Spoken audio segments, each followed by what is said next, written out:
Hi, everyone, and welcome back to OTTB on Tap. I'm Niamh, and I'm flying solo this week. Today, we're sitting down with Madison Barnett, a versatile hunter jumper and event rider based in Pennsylvania, and the professional behind MB Equine. Madison is an active USEA competitor who's campaigned thoroughbreds at recognized horse trials across Mid-Atlantic, including Fair Hill, Morven Park, Seneca Valley, and Maryland International, gaining experience through the training level with her horses like Surprise Twist. Alongside eventing, she's built a strong hunter jumper resume with top finishes at the Thoroughbred Makeover aboard horses like Coming Back. In 2025, Madison and Coming Back made headlines after winning the USEF Rood and Riddle Thoroughbred in Sport Award, beating out a nation of warmbloods and making a very loud case for the Thoroughbred as a top tier sport horse. Coming Back was bred by PTK LLC and transitioned to sport with support from Pastured Place, highlighting just how powerful the aftercare to sport pipeline can be. We're also joined by one of Madison's standout riders, Caden Nolt, a driven and well rounded junior competitor, partnered with his thoroughbred gelding, Geo Lemon.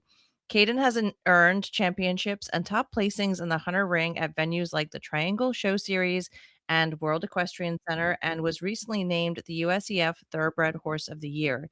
But his experience goes well beyond the hunters. He's built a solid foundation in eventing, including riding with William Fox Pitt, and that cross discipline background shows in the way he rides.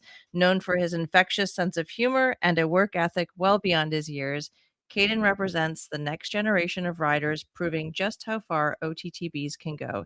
Thank you so much for both being here today. You're very welcome. We're so excited.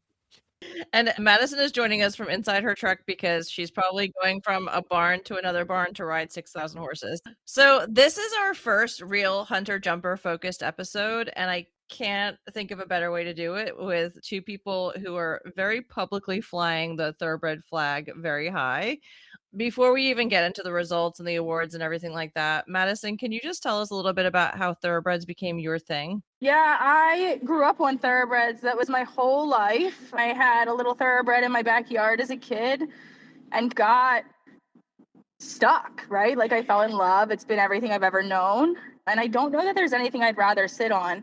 Since day one, I decided there was nothing I'd rather do. I rode thoroughbreds for everybody all of my teenage years. And then once I started riding professionally, it just kept on. They're definitely the underdog, but we got part of the challenge. Was there a moment in your riding that you decided, oh, I'm really good at this off the track thoroughbred thing, or did it just slowly take over your program?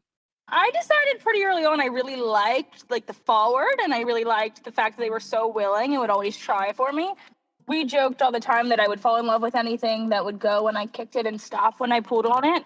And honestly, the thoroughbreds have fit that to a T. It's so underrated because I got a lot of horses that won't go forward, and the thoroughbreds have always been the first ones to try for me. Yeah.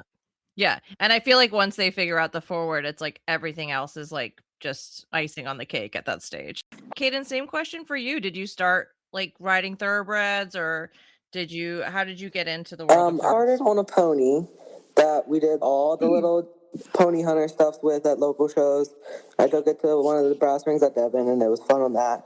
And then when I outgrew that, I got leased this thoroughbred cross thing, and then that one got sold. So then the barn I was at were looking for horses for me, and they found Geo, and they told me he would be a really good fit for me. And then I went and tried him and fell in love with him, and then I got into the thoroughbreds. What was it specifically about him that stood out to you? I thought when I first saw him, I wasn't I knew going into it that he only had one eye, and I wasn't sure how I was gonna feel about that. But then I got on. He felt great. Felt like a normal horse. Couldn't barely tell he only had one eye. And then going to the jumps, he was just going straight to them. Didn't think twice about them. Would jump anything I point him at. Yeah, I love that. Madison, back to you. What was your first experience retraining a thoroughbred straight off the track, and what did it teach you? My first thoroughbred off the track he's still in my backyard. His name's Milo. And I tell you, I learned so much. I took him my first ever event on him, and I think I fell off in all three phases. He jumped out the dressage ring. He dumped me in stadium and he dumped me again cross country. And that is when I knew this was the sport and the breed for me. That's when I knew. That was what sealed it. No, I mean, I learned so much. And I think the Thoroughbreds really enforce the horsemanship side of things because they are athletes from the day they're born. Especially the off the track Thoroughbreds, right? They're handled professionally and they're born to be athletic from day one. So I think it increases our standard of care a little bit to think about the whole horse. And I think that's the biggest lesson I learned from that horse. He'd do anything for me, but I did anything for him. And I think that's the important part with the Thoroughbreds is you get what you put into it. Yeah. And you spoke to this point a minute ago about the forward, but what do you think OTTBs ask of a rider or a trainer that warmbloods maybe don't? I think a few things. I think there is the pipeline of the off-the-track Thoroughbreds is a little different than the warmbloods in the sense that our off-the-track Thoroughbreds at 2 years old are further along than a lot of warmbloods at 5 in different ways, right? So we get these horses off the track and they have their jobs down. They stand to be bathed, they stand to be clipped, they load on the trailer. So the rest of that leaves us as riders. Like we have things we need to take care of. Are we thinking about their whole body? And I think too, like they are not, they get told they're like so green when these horses, they have their job sorted out. So the same way that we expect those horses to be professionals off the track, I think those horses expect us to be professionals. And not that they're not forgiving, but I do think they force us as riders to look at the full picture. As compared to a lot of these warm bloods, I feel like have that professional experience and that professional outlook before they come to us as amateur and junior rider mounts. So I think that just the compare and the contrast of where they are based on like their age and their riding journey, I think the Thoroughbreds demand a lot more of that like full horsemanship look on things a little bit earlier on. And I think they all have different backgrounds too, right? Like the warmbloods are same way a lot of these warmbloods come from Europe. A lot of our off the track Thoroughbreds are coming from different tracks. So some of those things I think are a big factor too. I've never heard anybody really put it that way, and I think that's a great way to you think about what they're bringing to the table already and their expectations of what they want out of the next person that's going to be sitting on their back. And they're like, "No, you can't just phone it in." No, they don't work that way. Like, it's not 1-800 dial a ride. And not that they aren't forgiving and they aren't awesome, but if you want a forgiving horse, I do think there's an expectation on the rider to be forgiving as well. And I do think the Thoroughbreds enforce that, and I think they know that. Again, the way that they're handled and expected to act as athletes from yearlings to 2-year-olds, I think that's I think their brains tick faster than the warmbloods, so I think we got to think a little bit faster than we can ride sometimes with those Thoroughbreds. Yeah. And I feel like most people that fall in love with Thoroughbreds, if they ever go back to warmbloods, they're like, where's the on switch? How do I turn it on? How do I get it to not have that delayed response? To me, I'm a photographer, right? So it reminds me of when you're shooting film versus analog versus like digital. And you're like, there's the delayed response and it's so disappointing. I don't know. I experienced that a little bit with my warmblood babies is the difference between the two. So switching into a more specific horse world, we're going to talk about coming back Sealy, as he's known in the barn, and Caden with your horse Geo Lemon. What do you call him in the barn? Geo? Yeah, just Geo. And I'm going to post the Equibase information about both of these horses and their pedigrees. They both have beautiful pedigrees. But for you, Madison, what does working with horses like coming back shape the way you build horses now? He's such a standout dude. It sets the bar a little higher, right? He's one of those horses that every time you put a leg across his back, that bar gets higher. And I shouldn't say he's easy because I don't think any good horse is easy, but he has been such a partner that there's going to be really hard to find another one of them. That horse has done everything I've asked of him. Truly, I feel like from the RRP to what he's been doing now, every time I've seen him in person, he's just a consummate professional. He's such a professional. He's ready to horse show. He'll walk in the ring for you anytime with anybody on his back. He jumps the jump no matter what. It can be pouring, it can be snowing, the wind can be blowing. The horse just does his job, right? And it's hard to find a horse that you feel like gets it. And I do think that gets it and he understands the expectation and the pressure that's on him. And it's hard. It is hard to find a horse, and it's hard to compare him to a horse that has as much try as he does. He's always ready to go. And you know what I will say is that horse, I have very few horses that are never, ever misbehaving, ever. He never puts a foot wrong. He never acts out. He never is frustrated or fresh. He never gets a lunge before he horse shows. Like, he is just ready to go. And that is hard to not take for granted because they are not all that way. Yeah. He reminds me of when I braid my horse up for a horse show. He like knows he's at a horse show and he looks around and assesses the competition and he's okay. So for some reason, when I've seen Celia in person, it's like he's all braided up and I know I'm here to clean up in these classes. We have had some really tough ones, that is for sure. I was going to say, you know what? I feel like in the world of what I've known you and the horses that you've had to ride to get to this point, you deserve a Sealy 10 times over. You deserve more than one of those horses in your barn because you've paid your dues tenfold already.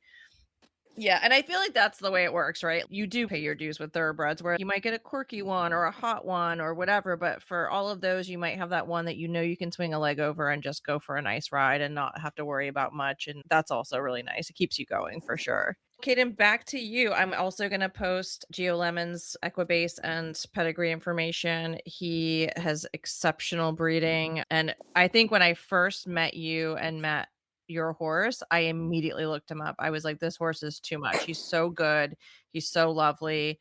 And I not only photographed you at the Fairhill Thoroughbred show, but I also photographed you at the William Fox Pit Clinic. So I got to see him dibble dabble in different sports. But when you met him and started riding a thoroughbred, what was the most surprising thing for you as a junior?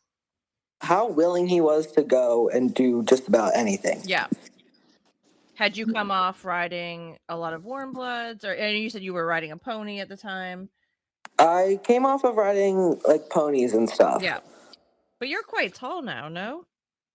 Yeah, I am like just about 6 feet tall, Yeah. so it makes it hard to ride a smaller thoroughbred. But we make do. Yeah. And how tall is he? He's 15.3 Oh my and God. maybe a half, I think is what he's It's measured as. what I consider perfect size. And so to follow up that, do you feel like riding off the track thoroughbreds has made you a better rider overall? I do. I think it makes you like have to think a lot faster than you do on most other things, like the ponies and stuff. Mm-hmm. They are more unpredictable, I think, than most others. And it's more of a challenging ride, I would say, almost. Yeah. But I do think it helps me ride other horses, yeah. Yeah. And you mentioned that when you went to try Gio Lemon that he already was missing an eye. He had an eye enucleated. Do you know the story behind that? Did he race with one eye? Because I know a lot of horses do. He was kicked in the head as a yearling, I think it was, and went blind in the eye then. So they just decided to take it out. They actually kept it in and raced him with him blind in the eye. Okay.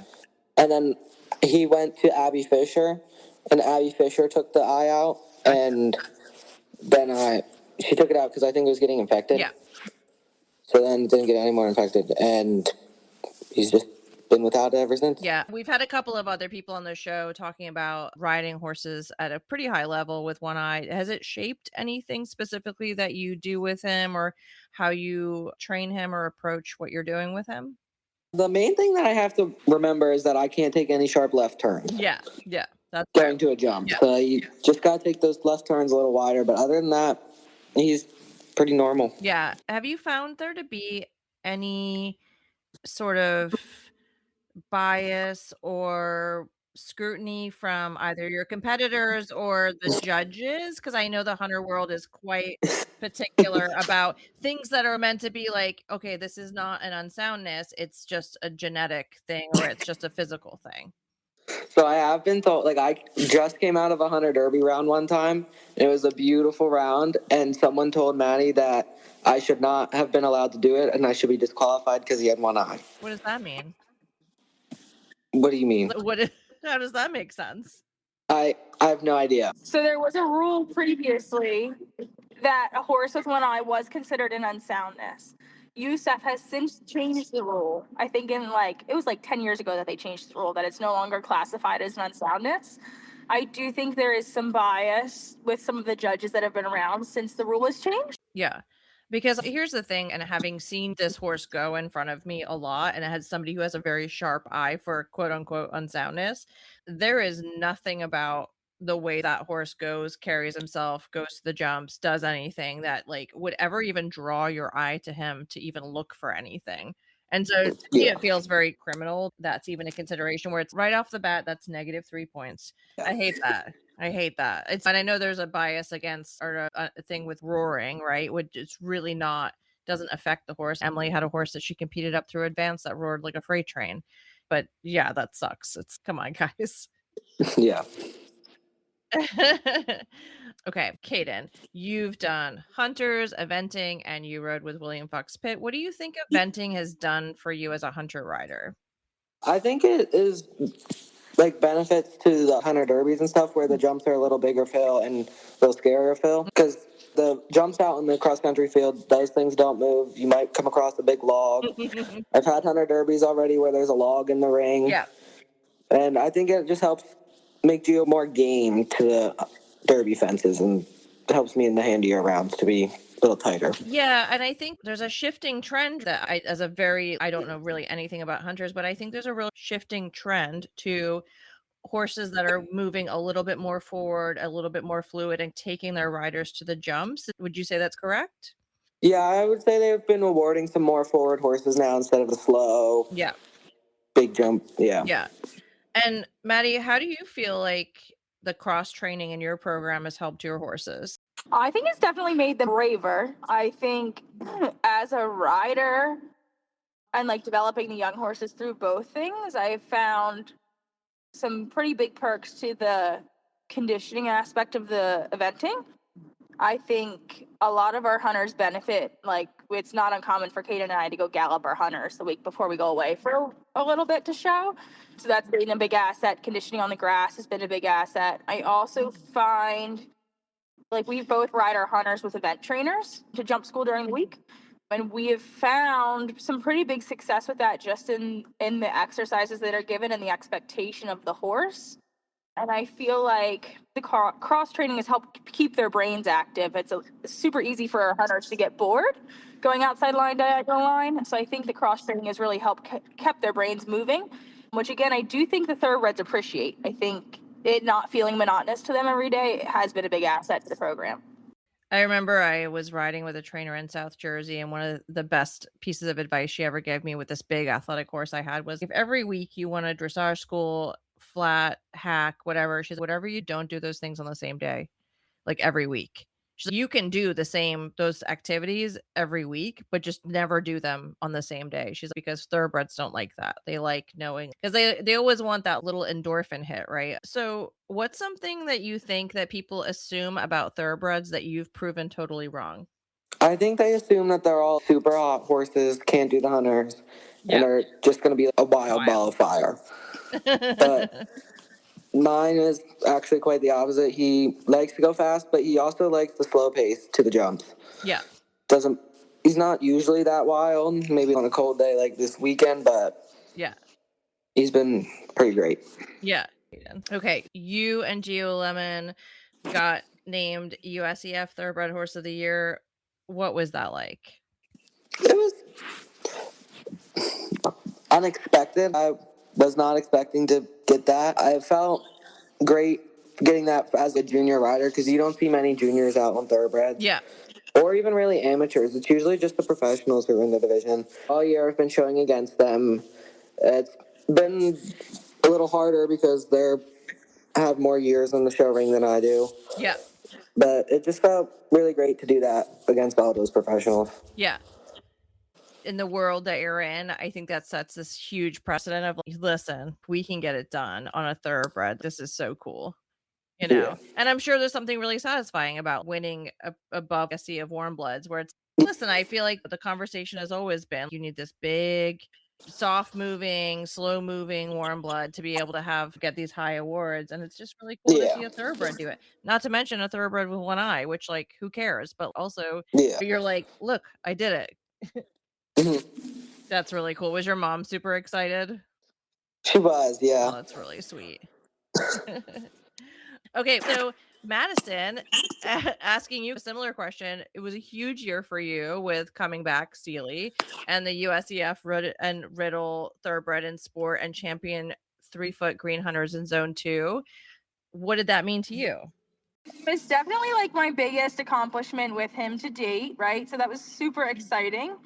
I spent all year pretty actively campaigning against warmbloods. The Green Hunter division was super competitive all year. It had its highs and lows, but to have a partner like that just keeps coming out and keeps fighting every weekend, no matter what happens, is super special. And it's super special to know that like that exists. He's the first horse I've had stay in the program long enough to have 2 big years. So that was super exciting. Yeah, for sure. Getting into your trainer-student dynamic, how long have you guys been working together? 3 years, 4 years? 4 years, I think. I think it's 4 years. So, Madison, what do you look for in a junior rider that you want to invest your time in? They've got to be tough. They've got to be tough. My program has been one that's catered to the tough kids a little bit more so than anyone else because we have so many thoroughbreds. They really have to want it. They really have to want all parts of it, not just showing up and horse showing. It also means a lot to me when I have a kid and a horse and a parent that believes in the whole picture as much as the Nolt family has. So that's definitely something that's advantageous to me as a trainer. It's great that you have a kid that can fight for it, but can you put all the pieces together? Yeah. Yeah, we talk a lot about that was like the moral of our story this weekend, right? Like we were horse showing and it was like 5 degrees out, and I was like, y'all got to find a way. It doesn't have to be the way you thought it was going to be, but you are going to have to find a way through. And that's a big part of what's made Caden as successful as he's been. Is there is good days and there's bad days, and I know that kid's going to put a leg over the horse and he's going to go find a way, whether I have my heart in my stomach or not. Yeah, that's a great point. And Caden, what's something that Madison has taught you that's stuck with you more than any ribbon? I'm trying to think of more so just even on the bad days to just hold on and get through it. There's not much that on those bad days that you can do. You just got to hold on and get through that part, and then a better day should come. From my friendship with Madison, I've realized that there's something really special about the horse industry and that people show up and do things. I know at least one of you is a Swiftie, but it reminds me of I can do it with a broken heart kind of thing, where it's horse people are incredible because they'll show up and they'll perform, but they could have their entire world falling apart behind them. And nobody would know because they know how to just show up and do it despite all of that. And I think that's something that I always think of with you, Madison, specifically. Okay, so this is a question for both of you, but what's the funniest or most chaotic OTTB moment you've had together? Barmaid might come up. The Fairhill Thoroughbred show's gonna go down as one of the funniest ones, but there's got to be a couple. Yeah, Barmaid is one of a kind.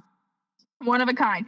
My favorite off the track thoroughbred moment has got to be the time that I thought it'd be fun to take 19 thoroughbreds to the Fairhill Thoroughbred show, and I was so sick. I had the flu that weekend, and I think I might have been on the ground as many times as I was on the horses. They were just green as grass. They were being race horses. I just remember you coming into the ring on Barmaid and being like, "Don't buck me off," like throughout the entire ride. Yeah, that was terrible. Yeah, I don't know. That or another really funny off the track thoroughbred moment we had was we went to, where did we go? Was it Culpeper, Caden? I don't know. All we take is thoroughbreds. So yeah, I mean Culpeper, when you went in the Derby against all those warmbloods and you come out the ring and everybody's kind of, it's always ironic when you come out of the ring and everybody's giving you a hard time and then the scores go up. So those are always funny moments for us. But I think, yeah, I think the Fairhill Thoroughbred show goes down as a good one. Another really memorable one we had this year was Caden did the Glen Eyre Derby with Geo in the dark and outside in the dark. And we're sitting there and I'm talking to him And I'm like, are you sure you want to do this? And he's, yeah. And I was like, are you sure this horse is going to jump this in the dark? I know. And Caden told me, he said, I think I can do it. And he went in there and put down, what did you put down? An 86. If you're saying, are you sure you want to do it, Maddie? That's really bad.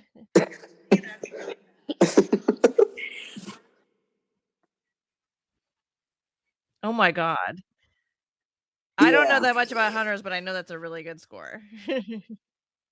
That is Yes. incredible. So to piggyback on this, Caden, you're, as far as I know, just known for being funny and really hardworking. And where do you think all of that work ethic and just sense of humor comes from with you? Oh, I don't even know. I think probably from the sense of humor definitely comes from my dad. He is one of the funniest people I know. And I think the hard work probably comes from my mom. She has done a lot to make sure that I can go to all the shows I do. She always makes sure they're paid for before schedule. She's never late on anything, and she would just Yeah, work she's really a hard to get this done for me. huge supporter. I know. And Madison, has his work ethic ever surprised you, or are you just, gosh, this is amazing to have this kid in my barn?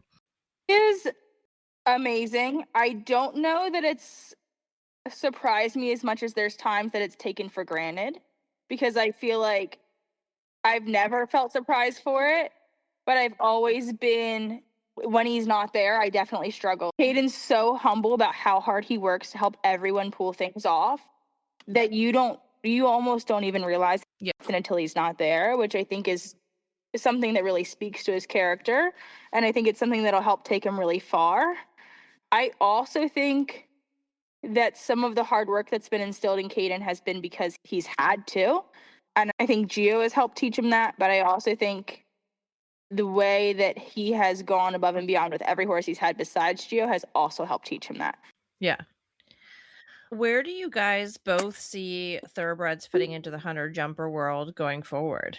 We're excited for the Upperville Derby this year. We think that's going to be a big turning point for kind of the thoroughbreds in the hunter world. I would be really curious to see some thoroughbreds do some 3-6 hunters. I think that's been a missing spot for thoroughbreds for a long time. Yes. Yeah. So I would really like to see that kind of have a comeback. I do think, as far as thoroughbreds in the hunter world, I think it's starting to be more accepted. I think we live in a really awesome area with a lot of really awesome thoroughbred people that are all working towards the same goal. So I'm excited to see that end of it. The jumpers, I'm not sure. I'm not super involved in the jumper side of things. I'd like to be more involved, but I see a similar trend with the Take Two finals and the tip championships. And I think those two things have really helped promote us a little bit as well. Yeah. What do you think needs to change for off the track thoroughbreds to be taken even more seriously?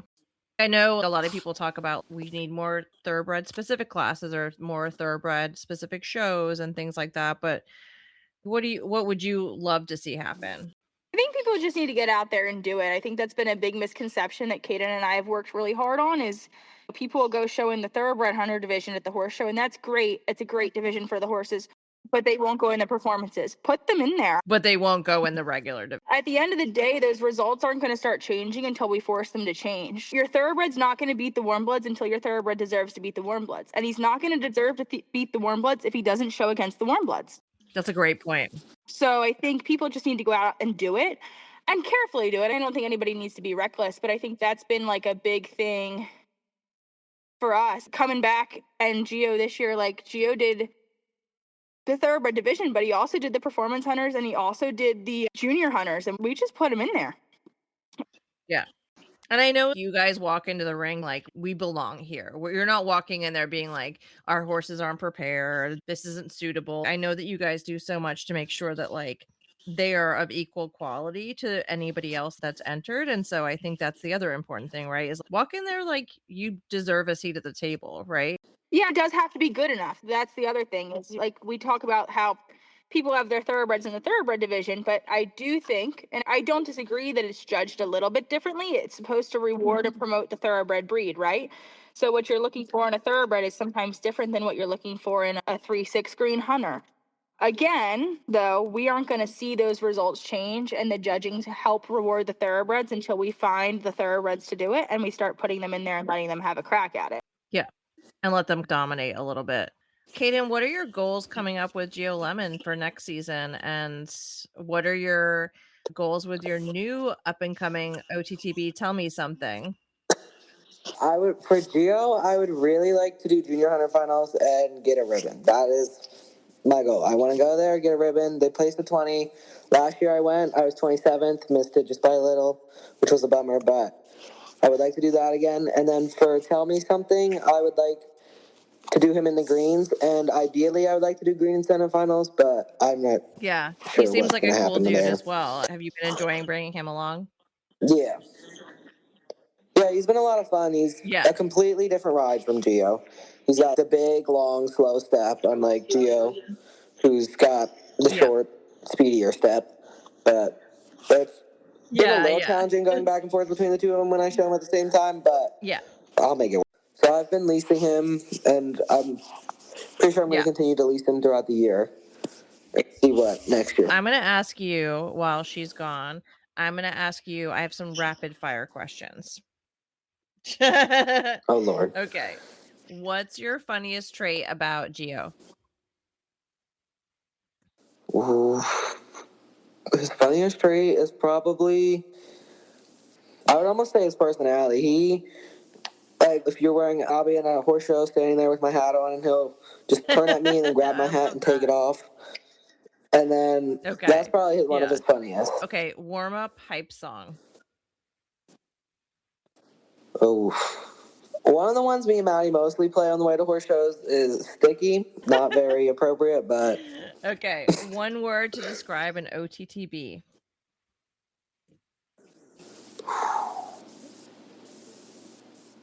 I would probably say... Different? Different? I like it. One thing OTTBs are unfairly judged for.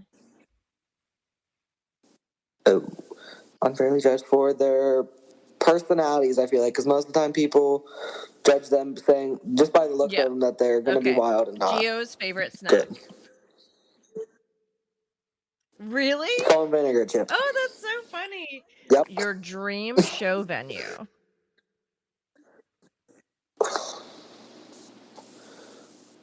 I would love to go to WEFA in Wellington. Who's more dramatic, OTTBs or warmbloods? I'd probably have to say OTTBs. If Geo was an actor, who would they be? Oh, I'd say he's probably kind of like Adam Sandler. Any pre-competition superstitions or rituals for you? I have my lucky derby gloves that I put on for derbies. Okay, 17-hand chestnut mare or 15-hand bay gelding? I knew you were probably the gonna bay say gelding. that. Okay. In the next few months, we're going to be featuring a special guest co-host on the show, Stephanie Parcott, who you'll remember from our RRP collaborations last year. She's going to be sitting down with me in the next few weeks to interview a former jockey and outrider. I reached out to her for a few questions for this episode. So she's got 2 questions for you guys. What's the biggest thing you look for in choosing a prospect for hunters with OTTBs? Personally, I look for a horse that's pretty unflappable. That's step 1. And then step 2 for me is I prefer a smaller horse. So anything like under 16 2 hands with a short neck and a short back, just because that's my favorite type to ride. Other than that, I'm not too picky. And then what training advice do you guys have for starting a horse, an OTTB, over fences and confirming lead changes? Yeah, so we don't school the lead change, mostly because they do have the lead change. My biggest advice to my kids with my Thoroughbreds is to not school the lead change. If we need to confirm a change, we do that a lot with a pull on the diagonal or a simple change. That's our go-to. And as far as the jumping goes, I'm big on accountability. I'm big on any answer is better than no answer. Like my young horses, I don't want them to get to the base of that jump and ask me if they should jump. I want them to find a way across. So that's my big thing is I'm not looking for the perfect distance, the perfect stride, the perfect rhythm, the best behavior. I'm looking for a path from the base of that fence to the other side. And I think the young horses catch on to it pretty quickly too that way. The willingness. Yeah.